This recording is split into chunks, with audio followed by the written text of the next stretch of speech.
ऋषि मुनियों की पावन धरती, देश धर्म का नाता है। कहते सारे लोग यही हैं, गो हमारी माता है। जाग उठो ओ भारतवासी, जाग उठो ओ भारतवासी, गौ पर छुरियां चलती हैं। बंद करो गो माँ की हत्या, सारी जनता कहती है। बंद करो गो माँ की हत्या, सारी जनता कहती है।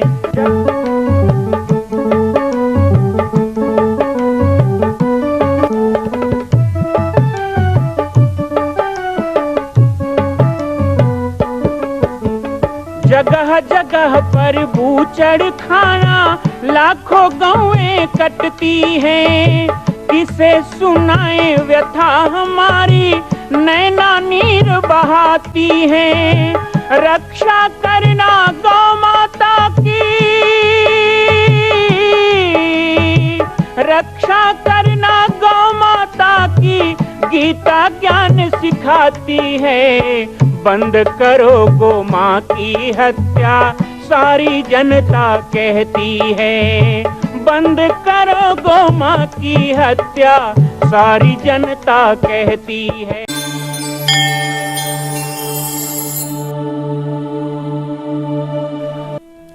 जय सिया राम, जय गौ माता, जय गोपाल। स्वागत है आप सबका बाबा जी की पाती कार्यक्रम। धीरे धीरे गो भक्तमाल कथा के विश्राम की ओर हम लोग बढ़ रहे हैं। लगातार पुरुषोत्तम मास के प्रारंभ से, अर्थात 2 महीने से हम पुरुषोत्तम मास कथा का आनंद ले रहे हैं।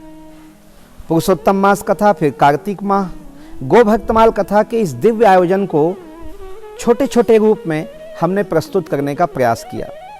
बाबा जी की पाती बनाने वाले पूरे बच्चों ने, पूरी टीम ने खूब मेहनत किया। इसमें प्रतिदिन प्रारंभ में और अंत में कुछ बातें भी मैंने रखी। बीच बीच में समसामयिक विषय, हमारे हिंदू व्रत त्योहार, इस पर भी हमने कुछ विशेष कार्यक्रम की प्रस्तुति की। साथ ही एक छोटा सा धर्म युद्ध भी बीच में लड़ा गया, जिसका परिणाम अभी आएगा।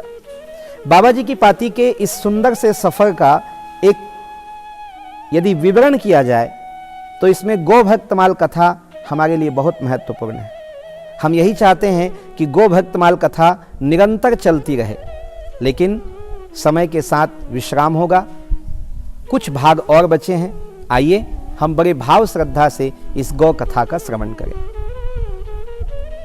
काशी में किसी संत ने ही जाली रानी को कहा कि महारानी जी, आप तो बड़े बड़े सोने चांदी के सिंहासन वालों के पास जाती हैं, क्योंकि महारानी हैं, तो जो आप चाहती हैं वो शायद वहां नहीं मिलेगा। कहां मिलेगा? बोले एक नीम के वृक्ष के नीचे बैठे जूती गांठ रहे हैं श्री रामानंद स्वामी जी के कृपा भाजन संत रैदास जी। देखने में कोई बहुत ऊंचे चमकीले महात्मा जैसे नहीं लगते, कोई चटक भटक तड़क भड़क उनके जीवन में नहीं है। एकदम सामान्य भाव से बैठे हैं, भगवान नाम जप कर रहे हैं और अपना काम कर रहे हैं, अपना जो जातिगत कार्य है उसको कर रहे हैं। रानी ने कहा कोई बात नहीं, हमें कोई चमक दमक थोड़ी देखनी, चमक दमक तो राजमहलों से ज्यादा कहां मिलेगी, हमें संत का दर्शन करना है। इसलिए गोस्वामी जी ने कहा तुलसी देखी सुवेश, भूलहि मूढ़ न चतुर नर।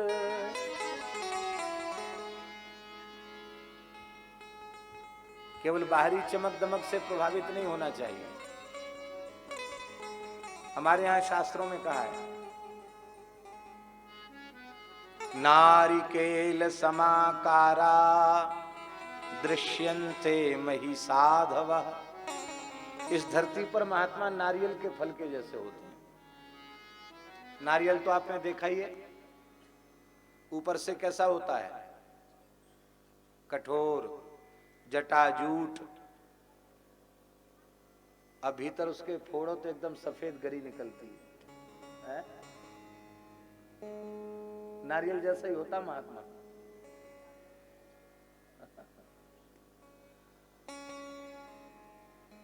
लेकिन भीतर उसके एकदम सफेद गरी होती है, अमृत भरा होता है भीतर। जल वाला नारियल अमृत भरा होता है भीतर। नामामृत, प्रेमामृत, कथामृत, करुणामृत उनके भीतर भरा होता है। और संसार के लोग कैसे होते हैं? बोले हमारे जैसे लोग बेर के फल के जैसे होते हैं। बेर देख क्या कहते हैं? हाँ, बेर ही बोलते हैं ना, बोई है, बोईर। अरे वाह, बोईर। गुजराती लोग बोर बोलते हैं, यहां बोईर कहते हैं। मारवाड़ी लोग भी बोर कहते हैं। बोर कहते हैं ना?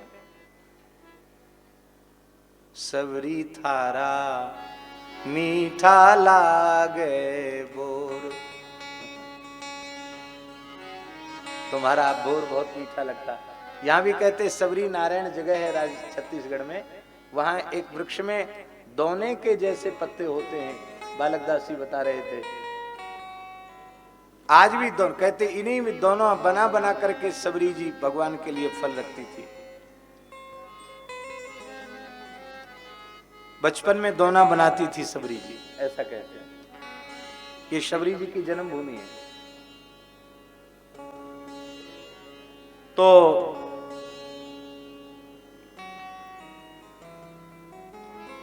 क्या बोले फिर बताना? बोईर।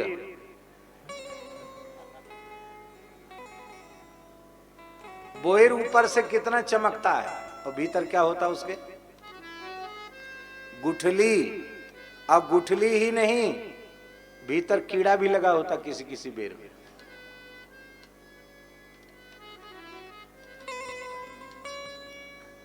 हमारे यहां पोथियों में लिखा कुपथ्यम बदरी फलम, धात्री फलम सदा पथ्यम, कुपथ्यम बदरी फलम। आंवले का फल सदा पथ्य है, औषधि है। और बेर,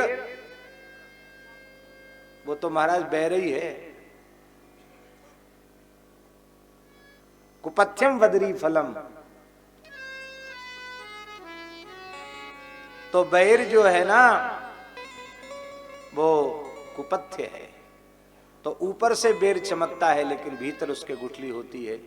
संसार के मनुष्य बाहर से खूब चमकते हैं, लेकिन भीतर उनके अविद्या की गुठली होती है, अथवा भीतर से वे सड़े गले होते हैं, केवल बाहरी चमक दमक होती है। इसलिए तुलसी देख सुवेश, भूल नहीं मूढ़ है चतुर न। आज जालान जी समस्या यही है, सत्संग न करने के कारण, नाम जप न करने के कारण, गौ सेवा संत सेवा न करने के कारण, शास्त्रीय सदाचार का पालन न करने के कारण संत होता क्या है यह बात ही लोगों को भूल चुकी। फिर केवल चमक दमक देखकर आकर्षित प्रभावित होते हैं, और बाद में जब ठगाए जाते हैं तो जीवन भर महान संतों की चरण सन्निधि से वंचित रह जाते हैं, क्योंकि उनकी दृष्टि ऐसी हो जाती कि सब साधु ऐसे ही होते हैं।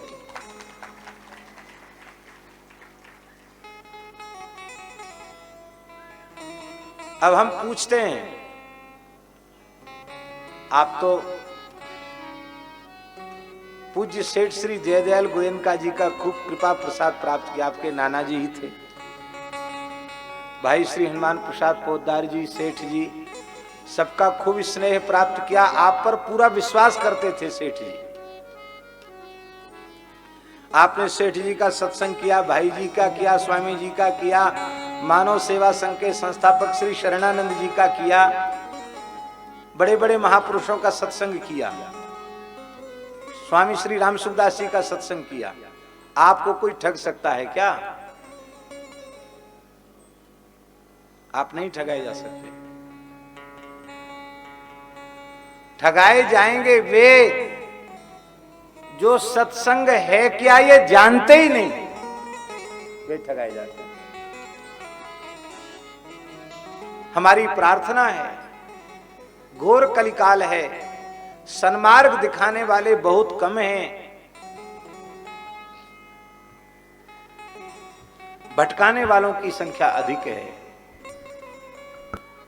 इसलिए ईमानदारी से व्यास वाल्मीकि की शरण ग्रहण करो। श्री रामचरितमानस, श्रीमद् भागवत, श्रीमद् भगवत गीता और श्री भक्तमाल, हमने 4 ग्रंथों का चयन किया है। इनके अतिरिक्त और ज्यादा भटकने की आवश्यकता नहीं। इन चारों का आश्रय लो अथवा इन 4 में से किसी एक का आश्रय लो और अनन्य भाव से हरि नाम का जप करो। चहु जुग चहु श्रुति नाम प्रभाऊ, कलि विशेष नहीं आन उपाऊ। राम नाम का आश्रय लो, भगवान नाम का आश्रय लो, बस इतना ही कल्याण के लिए पर्याप्त है।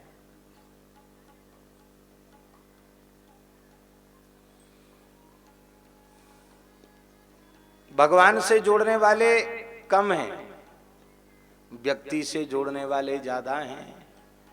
भगवान सनातन हैं, व्यक्ति सनातन नहीं है।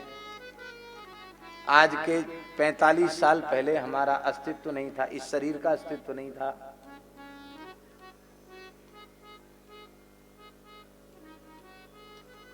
और पता नहीं कितने दिन और रहेगा, कब इसका अस्तित्व मिट जाएगा।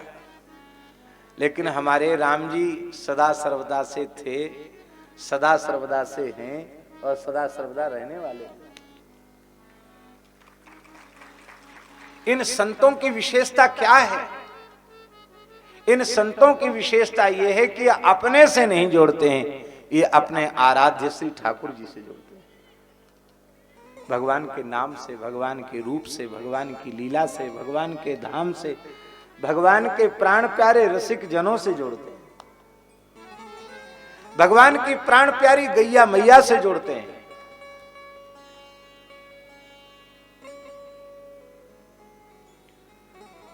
भगवान से जोड़ने वाले की पहचान क्या है और अपने से जोड़ने वाले की पहचान क्या है?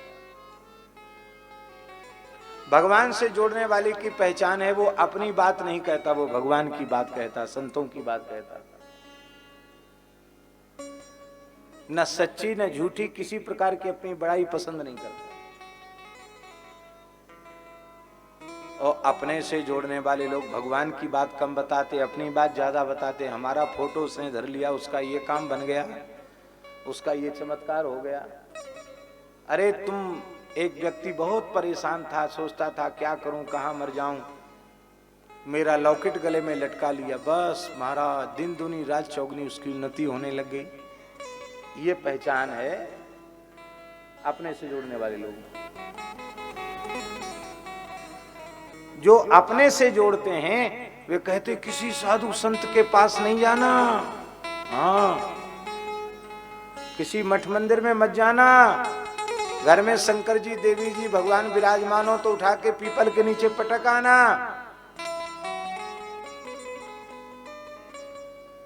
बस हमारी बात मानो, अमुक दुकान पर जाकर कचौड़ी खा लेना, रसगुल्ला खा लेना, कृपा आनी शुरू हो जाएगी।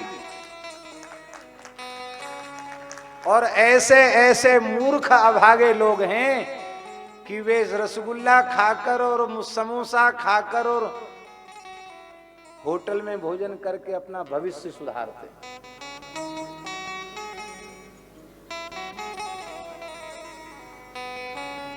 ये विडंबना है धर्मनिरपेक्ष शासन की।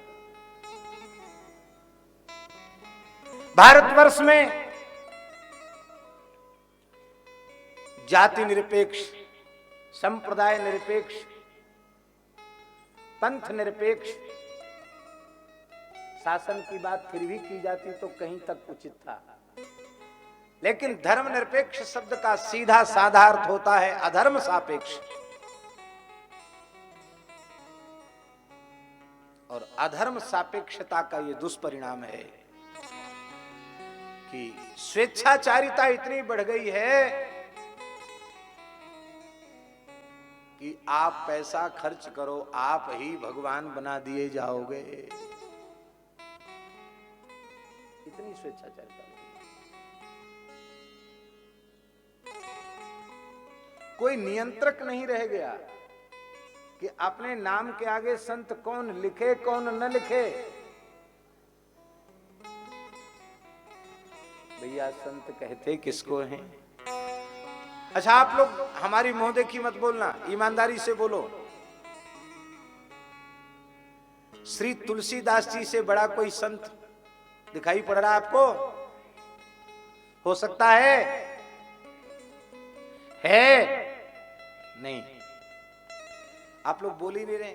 आज एकादशी तो है नहीं।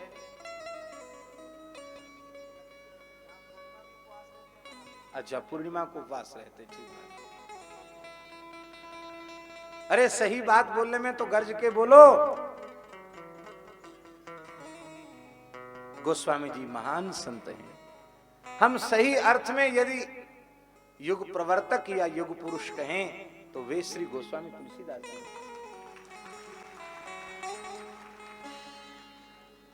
और वे गोस्वामी तुलसीदास ही अपने को संत मानते हैं। यह है संत का परिचय। गोस्वामी जी कह रहे हैं, वंचक भगत कहाए राम के, वंचक भगत कहाए राम के, किंकर कंचन को काम के, किंकर कंचन को काम के, किंकर कंचन को काम के, किंकर कंचन को इन महु प्रथम रेख जग मोरी, इन बाहु प्रथम रेख जग मोरी, धिंग धर्म ध्वज गंधक धोरी, धिंग धर्म ध्वज गंधक धोरी, जो अपने अवगुण सब कही हो, जो अपने अवगुण सब कही हो, बाढ़े कथा पार नहीं लगी हो, बाड़े कथा पार नहीं कही, ताते में अति अलप बखाने, ताते में अति अलप बखाने, थोरे में समुझियहि सयाने, थोड़े में समुझियहि सयान।